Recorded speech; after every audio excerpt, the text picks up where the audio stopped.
Hey, we're here. We did it. We're live. Another day. Today is July 19th? Yeah, July 19th. Another hot and sweaty day in Phoenix. My name is Levi Smith. This is my drawing art stream.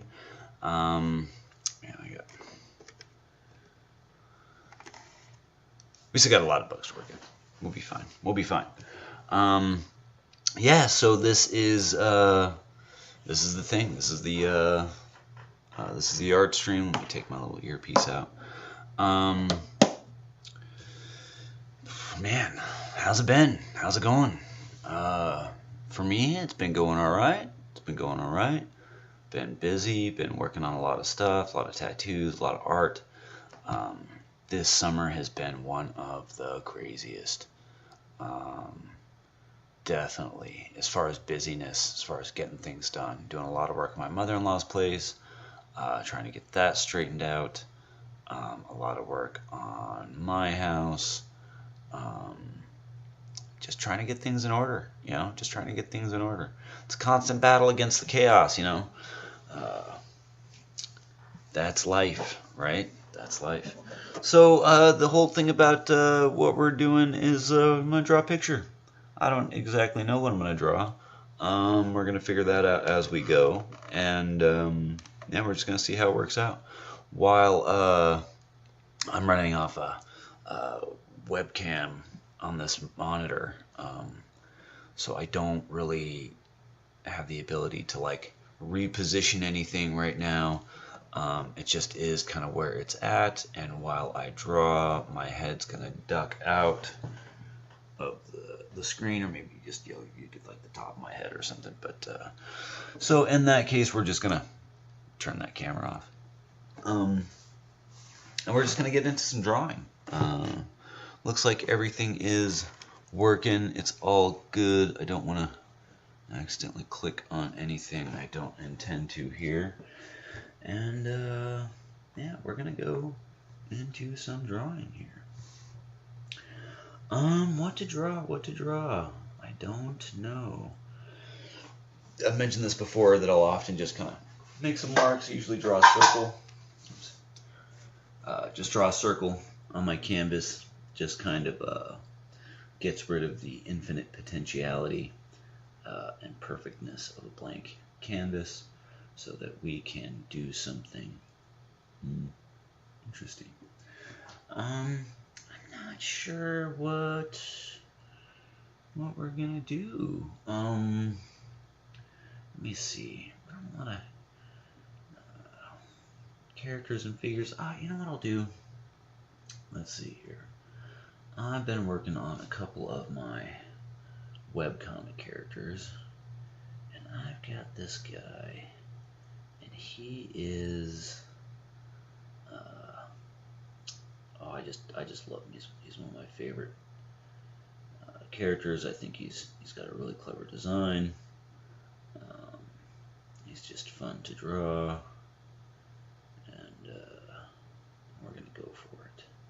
So usually when I know the character that I'm gonna draw, things will speed up a little bit. You'll see. Now, and this isn't a tutorial channel. This isn't. I'm not doing any lessons or anything in that way. It's just kind of like drawing and talking. If I happen to discuss a bit of how and where and why in the drawing front, that's just more happenstance than actually a point of the channel. But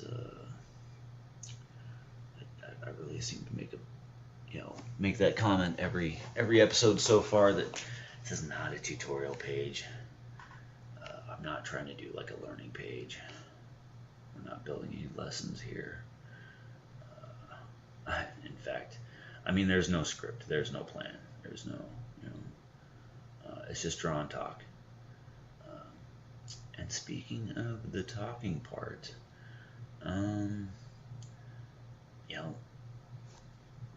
and just, I don't know, there's a lot going on, a lot to choose from. I did finish watching Miss Marvel finally, and that was great. Really, really enjoyed that. Still don't think that it's better than Loki and Moon Knight. So far, those have been my two favorite uh, Disney Plus Marvel shows. But yeah, it was definitely awesome. I mean, all the Disney Plus Marvel shows have been pretty great. It's just on a relative scale, and as far as what I've personally enjoyed the most, that's definitely been Loki and Moon Knight. Um, but yeah, so this is. It's gonna be a little on the long side. We can't have it like that. You do it like this. So this is Chuck Rogers, the Quantum Cricket. He is an interdimensional adventurer, maybe a bit of a space pirate, and he's a friend to my character Rags. I haven't gotten to do as much with this guy as I'd like, but you know, we'll get there. We will get there. But he's a really fun character. I really enjoy drawing him. You know, he's got these forearms. He's got these weird bug eyes. You know, he's kind of an insect type character. And I don't know. I just dig him. His flared out boots.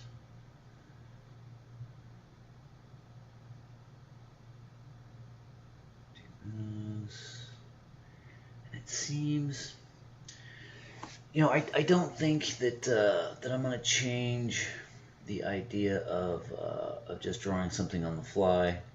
But man, if you know, the sooner I get to an idea, you know, I think obviously the better chances I'm gonna have of completing it. Give him some blasters here.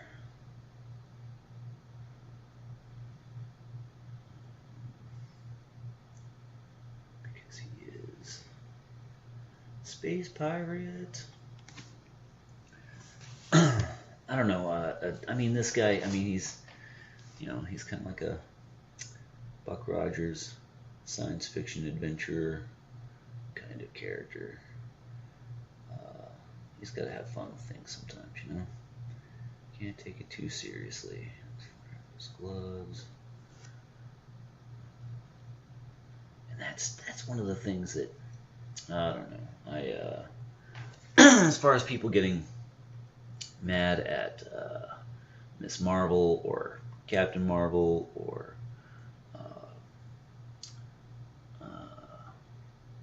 Falcon becoming Captain America, any of this stuff, man. I mean, this is all entertainment, make believe. If it's making you mad, maybe you should be getting into something else. You know, unless you just want to be mad at it. You know, they're not hurting you. They're not stealing your childhood away. They're not ruining your childhood. They're not, you know, making this stuff worse. You know, it's just a million reinterpretations of fiction. This is a classic human endeavor. You know, we've been doing for thousands and thousands of years, telling stories, retelling stories, mashing stories together. I mean, it's the classic, you know, it's the classic kind of like cliched movie pitch these days. You know, it's it's like, you know, Twin Peaks meets the X-Men kind of thing. You know, you're just mashing stuff up. It's not, you know, people talk about, you know, that there's nothing really original anymore. It's the originality comes from the nuance. The originality really comes from the telling of the story, not necessarily the story itself. You know, what's that one Tom Cruise movie? Live, Die, Repeat, The Edge of Tomorrow, whatever it is. That one where he's fighting the aliens and he dies and he comes back and he starts restarting the same day over and over and over again. I mean, it's Groundhog Day. It's an action. It's like Groundhog Day meets Independence Day, and that's all that movie is. But I mean, as far as in concept, but it's execution. The telling of it is what's awesome. The how you get there, a couple of little extra cool twists in the way, and maybe to break up the cliched parts. Especially because there's no hiding that it's like a Groundhog Day. I mean, there's maybe like 4 or 5 movies that have that Groundhog Day kind of repeat kind of thing until you get it right. Storyline, those are cool. Back to the Future type time travel stories. My wife Dawn and I are watching the Time Traveler's Wife series, and I don't know, I may have already mentioned this before. I've talked to it about and other people in my regular day to day.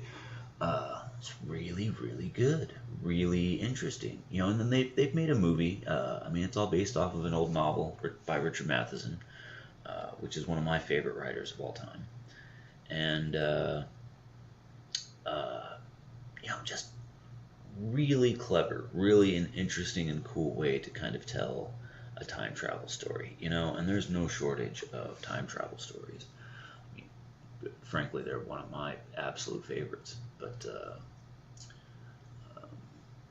it was just done really well, and the idea that something, because it's been done, or because it's been done in a certain way, that it can't be redone in another way, or rehashed, retold, that an idea can't be recycled. All these ideas are recycled. It's just how you mash them up. You want to take Star Wars and the Fraggles, and there's probably already I mean, Rule 34 of the internet. There's likely already a whole bunch of that. Probably far beyond than you'd realize that it ought to be taken. So I don't think that like originality just for the sake of originality is actually very useful. Chew up just so I don't confuse myself there. It's just something that it's kind of like necessity is the mother of invention. Creativity, for its own sake, tends to be a lot of like navel gazing, kind of I guess kind of narcissistic thinking in a way, where if you're just trying to solve a problem and that problem needs a screwdriver, and so you just get a screwdriver instead of deciding that, I have to create a new kind of solution for this just so that people don't accuse me of using what was readily available, or obvious, or just generally the correct answer. Then you're really kind of doing weird things, where, in my opinion, understanding the solution sets that have been applied successfully in the past, all of that is super valuable in a creative endeavor. All of that, for one thing, you don't want to accidentally rip somebody off in a totally genuine and authentic way, where you independently come up with an idea somebody already came up with 50 years ago. It's good to know. It's good to know where these ideas come from and stuff. So where you can, so you're not so disappointed or crushed when you realize that it's not original to you. That it may even be derivative of something that you had seen, that's derivative of another source material that that you may not have been aware of, but everybody else seems to be aware of. Um, and so to be aware of that stuff, to become more aware of it, to if somebody's like, oh, this is like such and such, and you're like, whoa, what's that? I've never heard of that. What do you mean my stuff is like that stuff? That could, this is my stuff. I didn't see none of that. Well, you're gonna have to go check that out. You're gonna have to go see what's going on there and see how close it is to what you've got. Maybe the stuff that you're inspired from, was inspired from that stuff. Because that happens all the time.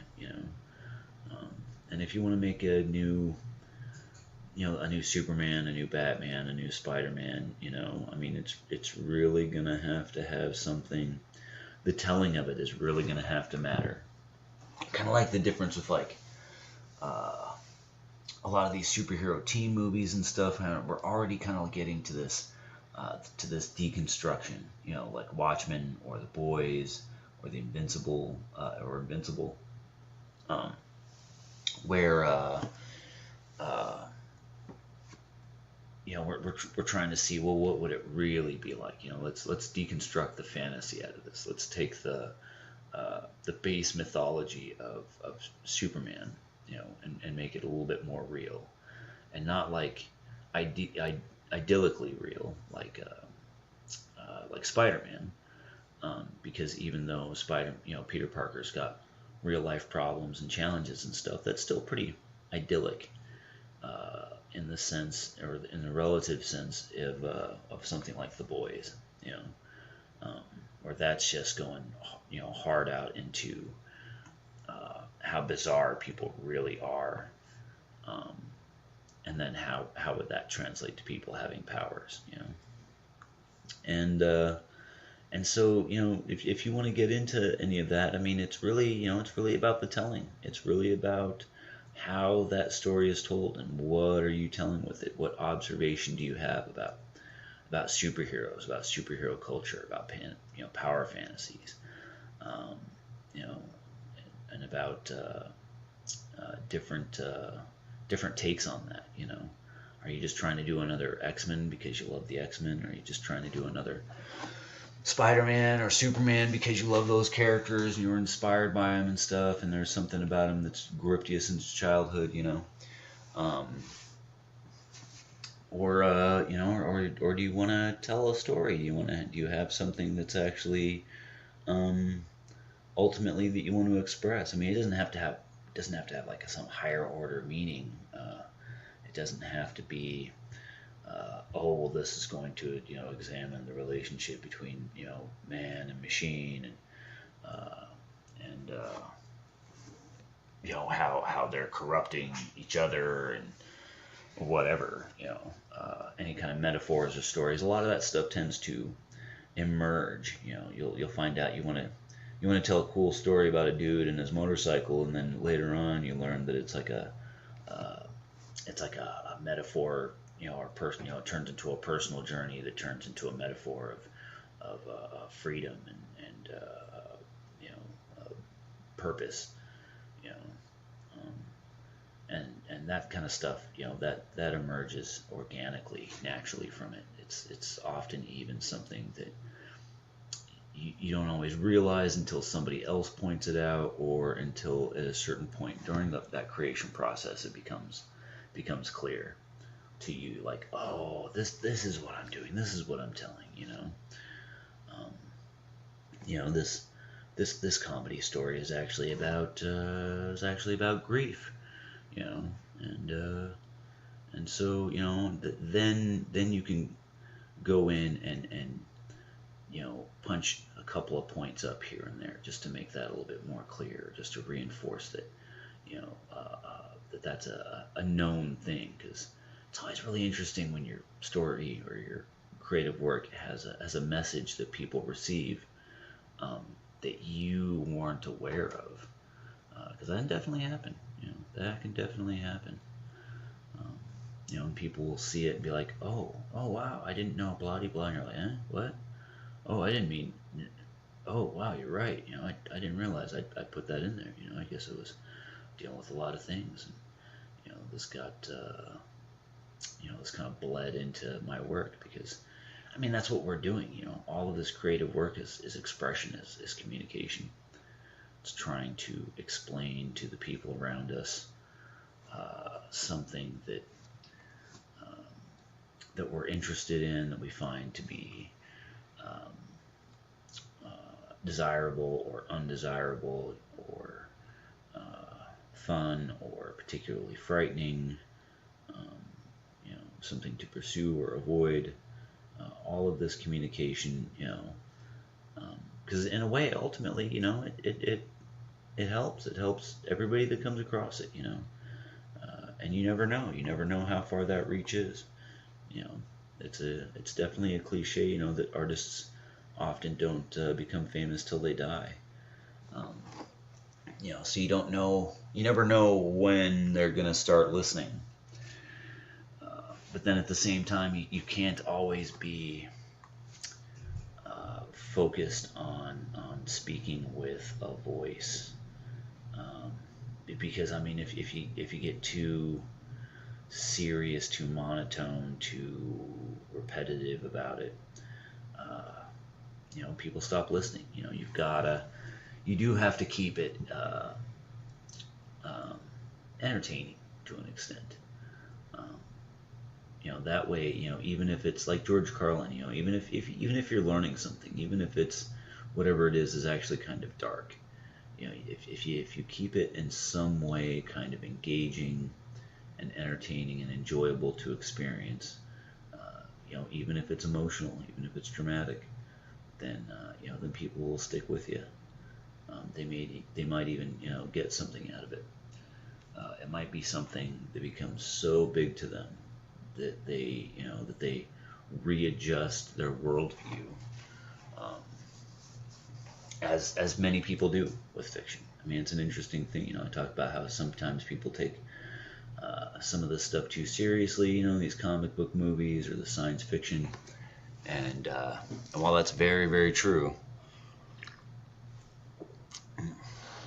Oh, drink here. People do incorporate, people learn lessons from Batman. They learn lessons from Spider-Man. They learn, in a way, how to be more of what they want to be by the examples that they see of these fictional characters and stuff. And I mean, and that's gone on for millennia. From stories of Hercules, Achilles, all the mythology and stuff. These are all examples. Even just historical figures, and how they can get distorted and exaggerated, and but they become examples. Be more like the founding fathers, or less like the founding fathers, or be more like Marcus Aurelius, or Nikola Tesla, or just different stuff like that. So these examples, they can matter, but at the same time, you can't build your reality on them. Maybe take some points, maybe take some observations, as you probably should, from as many different sources as possible. You can't just go and listen to one influential speaker on YouTube and then just 100% go with that. Everything this guy says, man, that's it. That's for me. You shouldn't ever fully 100% agree with anybody else. And there's sometimes I don't even agree with myself. You gotta reevaluate what you're thinking, how you're thinking it. Why is this important to you? Why is this something that you want to fight for? Why is this something that you don't want to fight for? That's all good to know. That is all good to personally know. And just because it doesn't work, or in your own head thinking towards, oh well, it's this or that. You gotta analyze where this stuff comes from. You gotta analyze what it really means to you. And even stress it out. put that ideology, you know, in the most extreme situation and case, and see and say, you know, hey, is this still what you think it is? You know, um, because you know that's one of the ways. That's one of the ways you find out, you know, when you believe what you really believe, you know, versus a lot of the cultural influence, you know, and we need that cultural influence.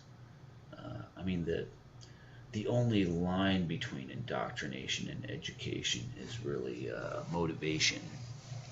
You know, is it you know, is all this being given to you to control the frameworks that you use in your mind to build a worldview, or are you being given enough variety um, to to discern your own worldview and develop that, you know? Because if the information that you're getting is really super narrow and it's just on rails and it's just the same narrative over and over and over again, you know, or 10 different narratives that all end up in the same exact result, that's not information, that's not education. It's not really useful in a really critical thinking kind of way. Um, you know, and I'm not saying that it's all useless, and I'm not saying that it's all automatically wrong, but that is definitely a flawed method of determining what is really going on out there. Um, you know, and then the understanding to the point, you know, there's got to be a caveat that you're never going to really know exactly what's going on out there. Nobody knows. Nobody knows what's really going on. Everybody's just guessing. Everybody's just making it up. And then it all just kind of comes down to, you know, whose style and approach, philosophy and methodology do you feel comfortable with, you know? For whatever reason, you know, for elections, for boss, for friends, for everything, you know, you got to see that in a, I think, you know, not an objective way. I think that's hilariously, you know, ridiculous when people think that they're at all being objective or unbiased. Oh, my view is unbiased. No, it's not. Everybody's views are biased, 100%. Every single one. We're all biased. We all move around with our own biases. To be unbiased and be a human being is just ludicrous. Um, you know, people get too caught up that bias and distinction, you know, or that bias is not, you know, just a point of distinction. You know, that it's not simply negative. It's far beyond negative.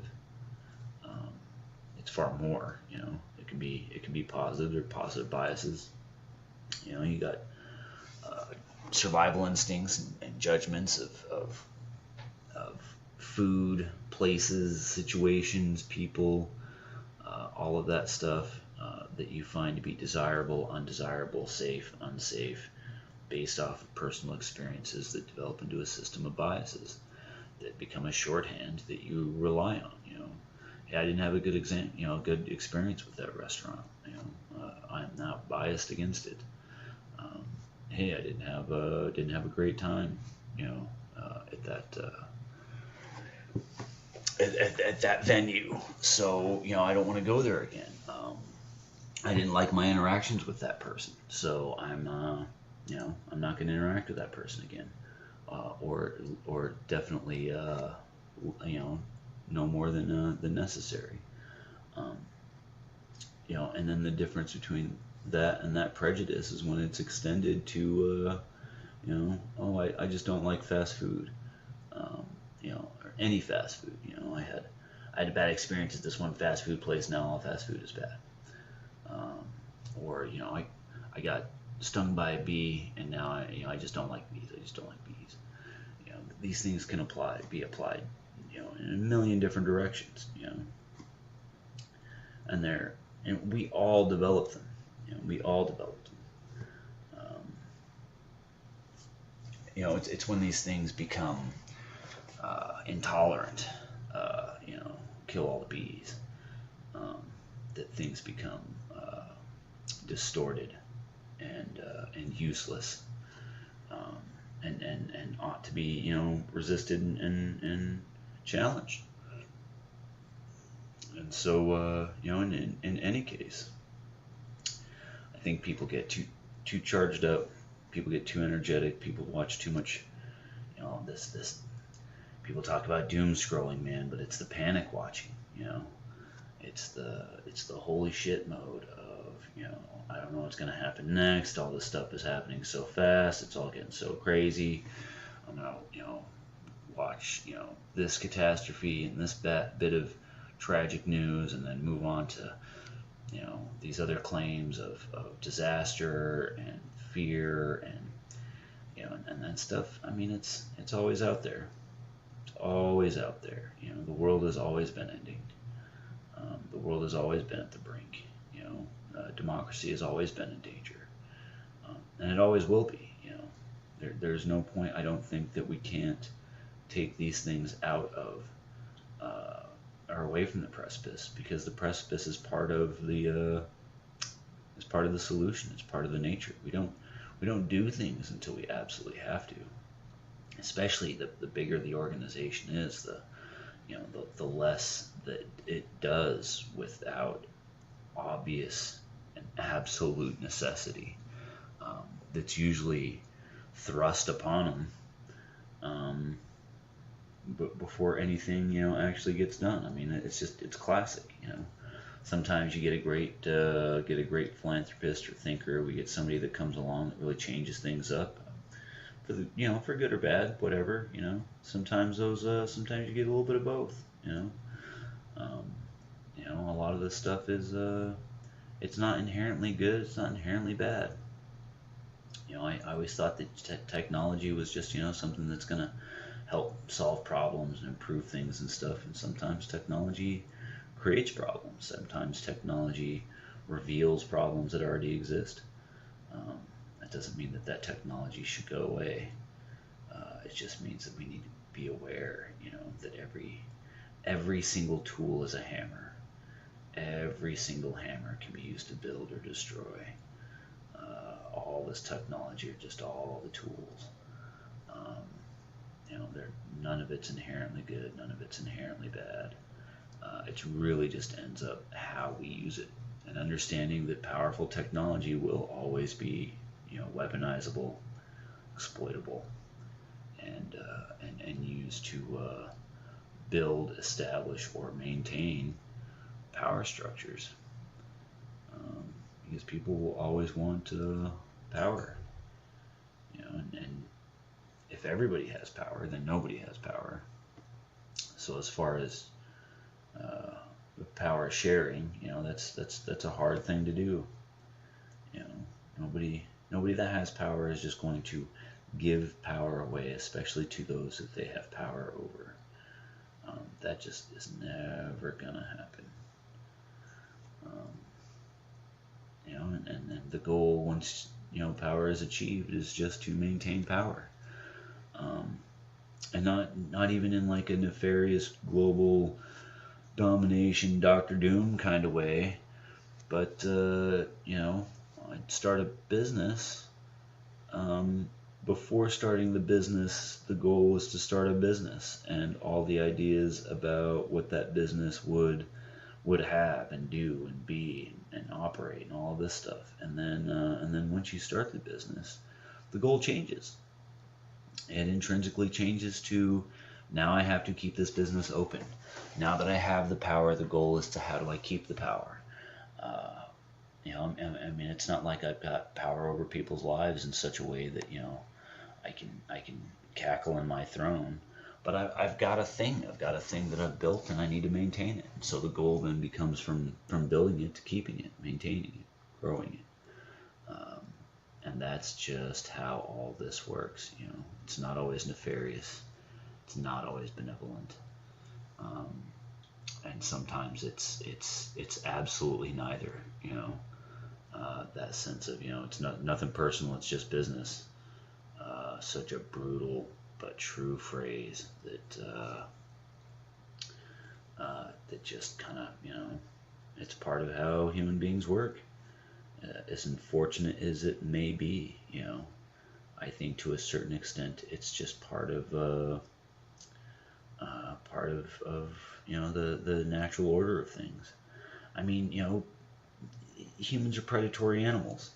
We fit into, all of the same descriptions of any other predatory animal on this planet fit into. And yet we are advanced enough to seek to suppress a lot of our predatory instincts.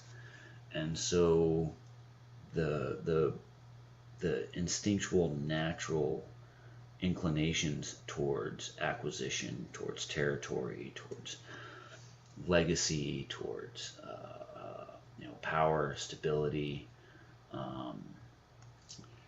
security, all of this stuff, it all ends up filtering into a representation, at least in our society in the West, through capitalism. That's the system in which you can safely, mostly, and relatively, predate upon the masses in a way that will gain you power, gain you victory, gain you influence, get you more than them, without everything turning into an absolute murderous bloodbath rage fest, where it's a purge every day.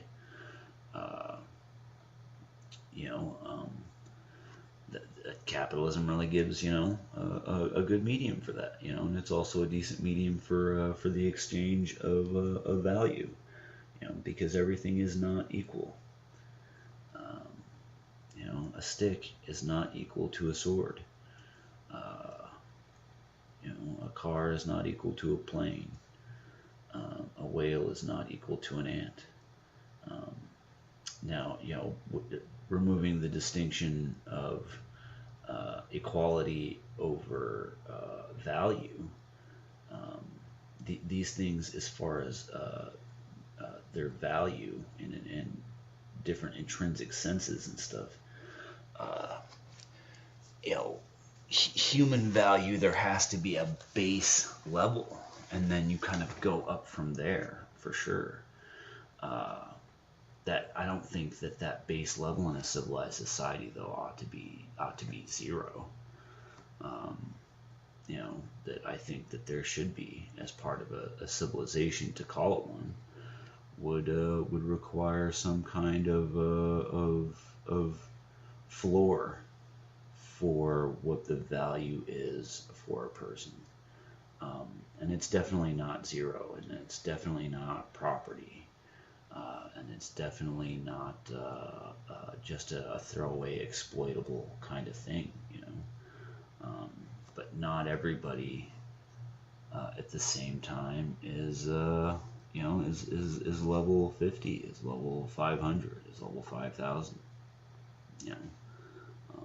But I don't think that we should allow any persons to be valued at zero, especially not by the system.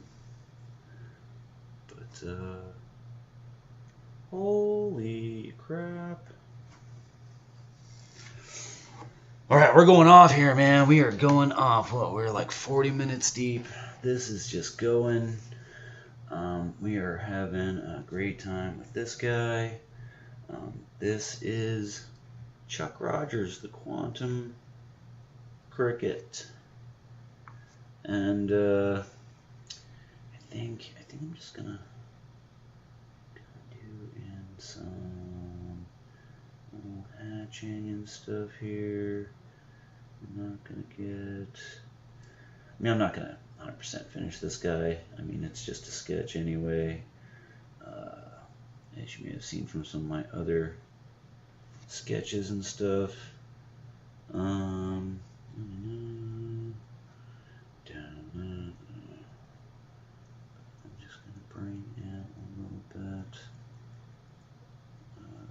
hatching in here.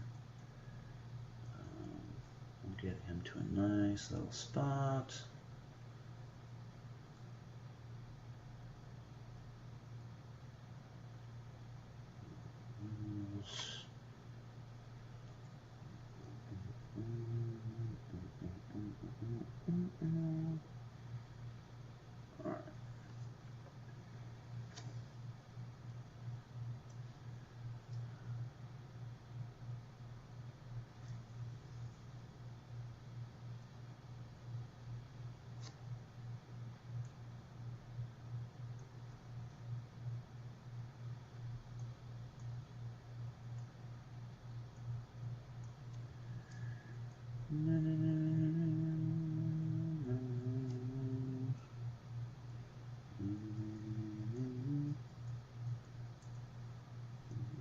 Just a little bit of quick and easy hatching with some standard light source action. Just get a little bit there. Yeah. So this is Chuck Rogers, the Quantum Cricket. A little incomplete here. I guess I could keep going and kind of want to finish this guy out, but I really have run out of time. I've got a lot of other things that I've got to do.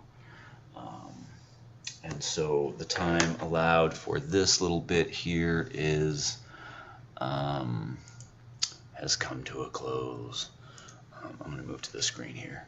So, yeah, I mean, man, I don't even know what I've been talking about. Whole bunch of stuff. Enjoy your entertainment. Take what you can from it. Don't invest too much of yourself. I mean, live in the real world, right? We can learn from fiction. We can learn from these stories that we tell each other. But learn and live in reality. I mean, it's the best game. It's the best, I mean, on the most incredible platform in the universe. The coolest, highest level resolution and gaming engine. I mean, the resolution is subatomic. And if you've seen any of those images from the James Webb Space Telescope, the JWST, holy shit, it's amazing. Just amazing, just mind-blowing. The size of the sandbox is just incredible. And it's hardcore mode. You only get one life. You only get one shot, at least as far as we know. So make that quarter count, man. No resets. Yeah, we'll check you later. Thanks for checking this out. Of course, obviously, all of the YouTube stuff, like, subscribe, links in the description, stuff over here. Yeah,